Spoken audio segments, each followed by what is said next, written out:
Good evening, bishes! So, dahil weekend nga, nagkayayaan na naman kami na mag-night swimming sa beach. So, because food is life din, nag-drop by muna kami dito sa restaurant to get us some food na dadalhin namin dun sa beach. Ayan nga, kasi nga para may energy mamaya mag-swimming. And then, here we are! So, nandito na nga kami sa Azaiba Beach. Last weekend na kami sa may Shatikurong Beach. So sabi namin, mas maganda pala dito. Pwede ka pala mag-grill dito. Kaya lang, marami lang tao. Unlike doon sa may Shati Beach na kahit pa paano, may privacy ka. No, hindi naman talaga privacy kasi nga open beach, public siya. No? Pero hindi nga maraming tao. Kaya medyo hindi ka mahiya ba na swimming doon at mag-change outfit ng pang-swimming, 'di ba? So dito na nga lang kami, medyo malayo-layo doon sa may mga tao kasi nga nahiya nga kami. So nilagay na namin yung mga baon namin diyan na chips and yung niluto nila na fish and rice at yung binili namin doon kanina sa restaurant. So kanya-kanya kami hanap ng pwesto namin, no. So, kailangan talaga na may social life pa rin tayo. Huwag puro trabaho. Kailangan magbanding pa rin tayo sa mga friends or relatives natin. Kasi nga malungkot ang buhay dito sa abroad.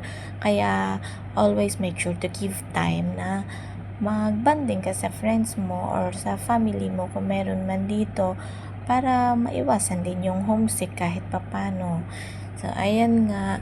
Kakain na nga muna kami bago kami lumusong doon sa dagat para may energy nga kami maglangoy-langoy. Mas maganda pala dito pero mainit lang siya yung weather niya ngayong gabi. Kasi nga mahapdi siya sa mga face. Sayang talaga ang glota nito. Kaya nga after namin kumain, naligo na kami kasi sabi namin uwi na sana kami na maaga. Pero hindi namin in-expect na inaabot na pala kami ng alas 2 ng madaling araw. Talagang ang literal na umaga na talagang uwi ba. So, in-enjoy na lang din talaga namin kasi once a week nang din to. Hindi na nga pala kami nakapagpalit ng damit na pang swimming talaga kasi nahiya nga kami at maraming ang tao, and respect na rin sa kanila kasi nga most of them na nandun is mga Muslim, mga lokal. So, kahit naman, allowed rin naman kasi nga it's a public beach. Pero, syempre, out of respect, hindi na lang we choose to mag-t-shirt na lang ang shorts, no? Ako yung naka-jacket pa kasi ang lamig pala ng tubig. I mean, malamig siya pag umahon ka na, pero pag nasa tubig ka, wala kang maramdamang lamig. Mainit nga actually yung tubig. Pero pag umahon ka, kasi mahangin, napakalamig pala. Wala pa naman tayong kayakap for today's video.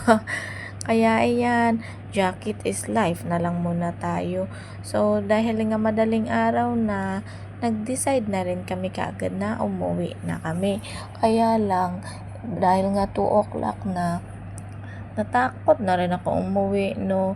Kaya tsaka iniisip ko rin basa ako dahil nga hindi na rin ako nakapagpalit at wala na rin, sarado na rin ang CR dito sa beach na to pag madaling araw na.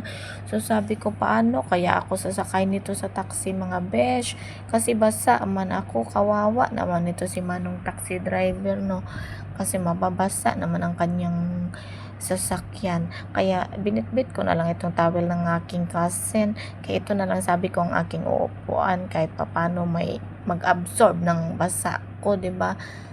So, nagpunta na nga kami doon sa may main road para hintayin ang aming binook na taxi ng aking yayamaning cousin. Char. So, libre niya pala yung food for today, for tonight. Libre niya yung food namin at yung taxi namin. O, diba, yayamanin. So, ayan na nga.